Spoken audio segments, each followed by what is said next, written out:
Ennek a két idézetet páspáltam. Igen. Szabálytalan.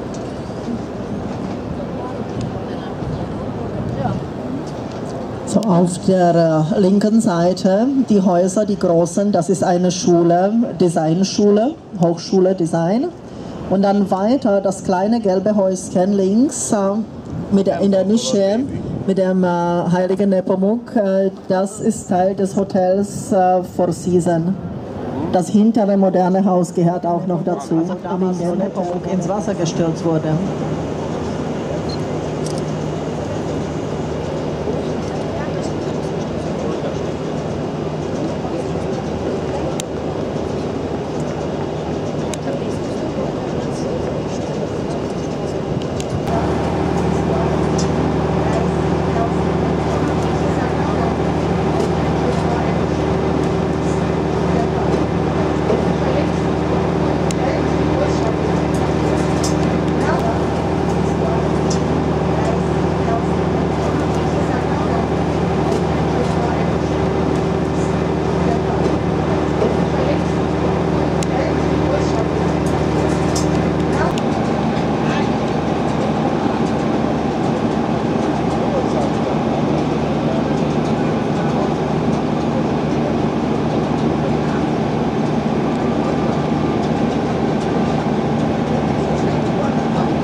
So, die zwei Restaurants, jetzt welche auf der linken Seite waren, das sind zwei teuersten Restaurants in der Stadt.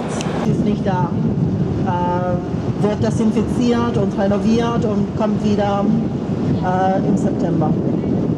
Linke Seite, wieder dieses grüne Haus in einem Wasserkraftwerk und die großen Ministeriengebäude. Und wir kommen unter der Brücke wieder zurück und fahren wir zu der Anlegestelle, wo wir innerhalb so 5 Minuten anhalten. Ja, und ich möchte mich bedanken, dass Sie die Führung mitgemacht haben, für Vormittag, Nachmittag, sowas überhaupt, dass Sie nach Prag gekommen sind. Ich hoffe, das hat Ihnen Prag gefallen.